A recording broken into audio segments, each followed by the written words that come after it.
இவர் எல்லாத்தையும் மண்டபத்தில் வைப்பாங்க. வந்து முருகர், சண்டிகேஸ்வரர் இருக்காரா இல்லையா தெரியல, ஆனால் ஒருத்தர் இருக்கார், அவர் யாரும் தெரியல, பிள்ளையார், அப்புறம் கல்யாண பொண்ணு, நலுங்கு வைக்கிற பொண்ணு, மாப்பிள்ளை 2 பேரும் இப்போ அந்த இதில் தான் பீடத்தில் தான் போய் உட்கார வைப்பாங்க. பாருங்களேன் எப்படி தூக்கி அந்த இதில் அந்த நலுங்கு வைக்கிற அன்னைக்கு மட்டும்தான் காவேரி தாய்க்கு முதுக காமிச்சிட்டு உட்காந்துருக்காங்க. பாக்கி எல்லா நாளுமே காவேரி தாய்க்கு மூஞ்ச காமிச்சிட்டு உட்காந்துருப்பார். இப்போ பாருங்களேன், இவர் வந்து இப்போ காவிரி தாய்க்கு முதுகு காமிச்சிட்டு அந்த மண்டபத்தில் போய் உட்காடுறாங்களா, அந்த மண்டபத்தில் ஊஞ்சல் இருக்கும், ஊஞ்சலை கலட்டி அதுக்கப்புறம் ஊஞ்சல் ஆட்டி விடுவாங்க, ஊஞ்சலில் உட்கார வச்சு ஆட்டி விடுவாங்க. சாயங்காலம் அதாவது இதுவே கொஞ்சம் சாயங்காலம் ஆயிடுச்சு, ஒரு 4 மணிக்கிட்ட ஆயிடுச்சு. ஆனால் வந்து ஒரு 7 மணிக்கு நலுங்கு ஆரம்பிக்கும் அப்படின்னு சொல்லிட்டு நிறைய சின்ன சின்ன பொண்ணுங்களாம் வந்து பாட்டு பாடிட்டு இருந்துச்சுங்க. என்ன சொல்கிறது, பாட கற்றுக்கிற பாட்டு கிளாஸ் போகிற குட்டி பொண்ணுங்களாம் வந்து உட்காந்து அதெல்லாம் வந்து மாஸ் தான் போங்க, வந்து அதுங்க பாட்டுக்கு பாடுச்சுங்க. செம்மையாக இருந்துச்சு அதெல்லாம் பார்க்குறதுக்கு. லைட் அடித்து செம்மையாக இருந்தது. எப்படி அதை தூக்கி கொண்டு போகிறாங்க பாருங்களேன், ரொம்ப கஷ்டம். ஆனால் கஷ்டத்துலேயே கஷ்டம், பெரும் கஷ்டம். இதை இப்படி தூக்கி கொண்டு போய் நிறுத்தி வச்சு அதை வைக்கும் போதே ஊஞ்சல் மாட்டுறதுக்கு மறந்துட்டாங்க. அதுக்கப்புறம் இன்னொரு தடவை தூக்க சொல்லி வச்சு அதுக்கப்புறம் அந்த மண்டபத்தில் மேலே இருக்குது ஊஞ்சல் கம்பி, அந்த கம்பியை எடுத்து விட்டு அதுக்கப்புறம் இவர் உட்காந்துருக்கிற சிம்மாசனத்தில் தூக்கி விட்டு அந்த ஊஞ்சல் கம்பியில் மாட்டினாங்க. அந்த அளவுக்கு இருந்தது.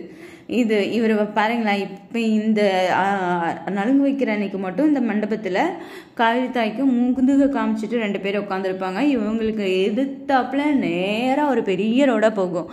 அந்த ரோடு தான் வந்து மயூரநாதரோட கோவிலை பார்த்து இவர் முதுகு காமிச்சிட்டு கோவிலை பார்த்து காவிரி தாய்க்கு முதுகு காமிச்சிட்டு உட்காந்துருக்கிற மாதிரி இருப்பார்.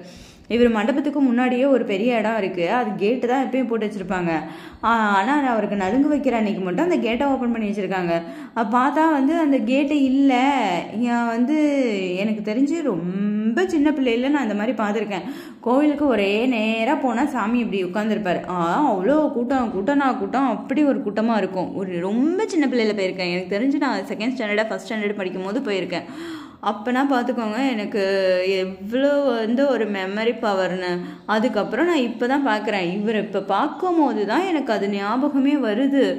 ஓ மை காட், இதை வந்து நம்ம ரொம்ப குட்டி பிள்ளையில பார்த்துருக்கோமே அப்படின்னு. அவர் நேராக ஒரே இடையில எந்த ஒரு டிஸ்டர்பன்ஸும் கிடையாது, எந்த கதவு, எந்த கேட்டு, எந்த தெருவும் கிடையாது. ஒரே நேராக வந்து அவர் உட்காந்துருப்பார். கோவிலேருந்து நேராக வந்தால் வேடிக்கை பார்க்கலாம், அந்த மாதிரி இருக்கும்.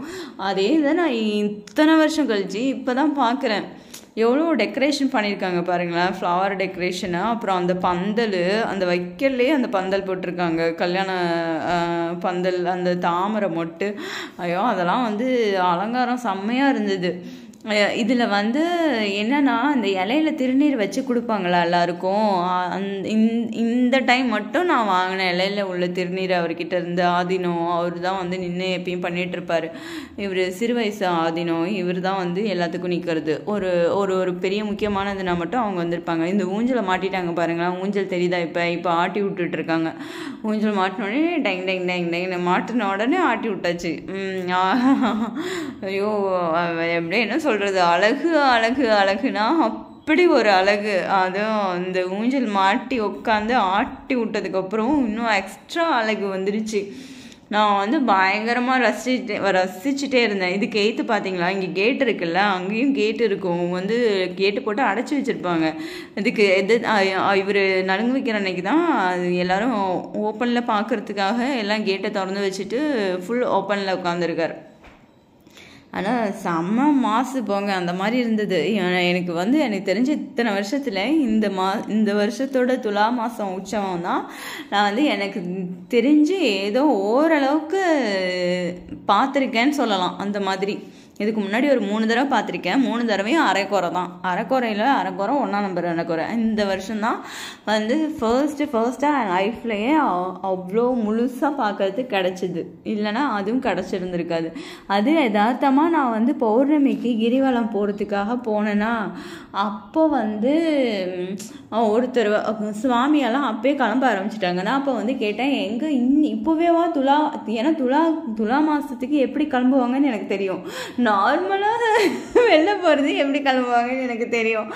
ஆனால் எனக்கு நான் வந்து டவுட் ஆச்சு, துலா மாதத்துக்கு இன்னும் துலா உற்சவத்துக்கு கூட முழுக்குக்கு இன்னும் 1 மாதம் இருக்கே, 1 மாதத்துக்கு முன்னாடி இன்றைக்கே வீதி உலா எல்லா சாமியும் கிளம்புற மாதிரி கிளம்புதே, துலா மாதத்துக்கு கிளம்புற மாதிரி கிளம்புதே அப்படின்னு எனக்கு ஒரு டவுட்டோட தான் நான் வந்து கோயிலில் கேட்டேன். அவங்க வந்து ஆமாம் துலா இன்னையிலேருந்து துலா 1 இன்னையிலேருந்து அப்படின்னாங்க. துலா 1 எல்லா சாமியும் வெளில போகுனாங்களா. அப்போ நான் நினச்சேன் கிடச்சிதுரா ஜாக் பாட்டு லக்கு, போயிட்டு சுற்றிட்டு வந்து என்ன பண்ணுது எப்படி பண்ணுது எங்கே போய் ஊர் சுற்றுது எல்லாத்தையும் வேடிக்கை பார்க்கணும் அப்படின்னு சொல்லிட்டு வந்துட்டு மறுபடியும் திருப்பி போயிட்டேன். ஆனால் நான் போனது வந்து சீக்கிரம் போயிட்டேன், ஒரு 10 மணியா 10:30 மணிக்கு கோயிலுக்கு போயிட்டேன். ஆனால் 11:30க்கு மேலே தான் வந்து சாமியை இது பண்ணிட்டு கொண்டு போனாங்க, கூட்டிகிட்டு போனாங்க வீதி உலா சுற்றுறதுக்கு. ஏன்னா ஃபர்ஸ்ட் டேங்கிறதுனால ரொம்ப லேட்டாக என்னன்னு தெரியல, 11:30 11:45 கிட்ட ஆச்சு.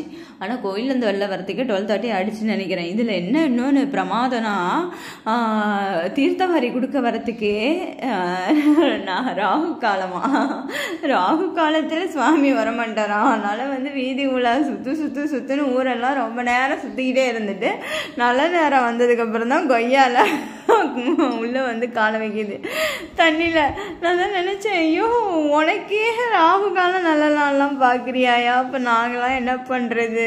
இல்லை என் மாமியார் எப்பயாவது சொல்லும், ஏதாவது சொல்லும், எனக்கு பயங்கர கோவம் வரும். அதுவும் இல்லாமல் என் ஃப்ரெண்டு ஒருத்தி இருக்கா, அவள் வந்து அஷ்டமியில் தான் வந்து அவளோட பார்லரை ஓப்பன் பண்ணான். நல்லா தான் போகுது, பிச்சுக்கிட்டு போகுது, பயங்கரமாக போகுது. அதுவும் சுத்த ராகு காலம் அஷ்டமியில் தான் அவள் ஓப்பனே பண்ணான். ஆனால் பயங்கர சூப்பராக பிச்சுக்கிட்டு போகுது. ஆனால் நான் தான் நினச்சேன், அப்போ அதெல்லாம் ஒன்றுமே கிடையாது போல அப்படின்னு. ஆனால் சுவாமியே இப்படி வராருன்னு பார்த்துட்டேன்னா அதுலேருந்து இப்போ வந்து நான் எதுவும் சொல்கிறதுக்கு இல்லை, அந்த மாதிரி என்னால் ஆயிடுச்சு அப்படி இருந்தது. இவர் பாருங்களேன், இவர் மண்டபத்தில் எல்லாரையும் உட்கார வச்சதுக்கப்புறம் இன்னொரு தீபார்த்தனை காமிக்கிறாங்க. தீபார்த்தனை காமிச்சு முடிச்சதுக்கப்புறம் தான் பெரிய பெரிய ஐயருங்களாம் அதுக்கப்புறம் தான் அவங்க வீட்டுக்கு போகிறாங்க. அவங்க போகிறதுக்கே ஒரு 5 மணி ஆகிடுச்சு. இங்கே பாருங்க, இந்த இலையில திருநீர் வாங்கினேன்னா எனக்கு ரொம்ப ஹாப்பியாக குஷியாக போயிடுச்சு. அதெல்லாம் சும்மா எடுத்தேன். என் லைஃப்பில் எனக்கு தெரிஞ்சு இது செகண்ட் டைமா என்னவோ தெரியல. ஒரு டைம் வந்து வள்ளலார் கோயிலில் இலையில திருநீர் வாங்கியிருக்கேன். இது வந்து பெரிய கோயிலில் வாங்கினது இதுதான் செகண்ட் டைம்னு நினைக்கிறேன். இதுதான் ஃபர்ஸ்ட் டைம், ஆனால் மொத்தமாக வாங்கினது இதுதான் செகண்ட் டைம். ஆனால் பயங்கர ஒரு ஹாப்பியஸ்ட் மெமரிஸ் அன்னைக்கு, பயங்கர ஹாப்பியாக இருந்தது. சும்மா போகிறவனுக்கு கூடையில் கொடுத்த மாதிரி இருந்தது. எனக்கு பயங்கர ஹாப்பியாக இருந்தது. ஏன்னா இந்த மாதிரிலாம் பார்க்கவே இல்லை. இதெல்லாம் எப்போ பண்ணுவாங்க, என்ன பண்ணுவாங்க, ஏது பண்ணுவாங்க. நான் வெட்டியாக சுற்றிட்டு இருக்கிறதுனால நான் இதெல்லாம் பார்க்குறதுக்கு எனக்கு டைம் கிடச்சிது. அதுவும் இல்லாமல் என்ன சொல்கிறது, பார்க்குறதுக்கு ஒரு பிராப்தமும் இருக்கணும்ல, அதை நினச்சி எனக்கு ரொம்ப ப்ரௌடாக நான் ஃபீல் பண்ணுவேன்.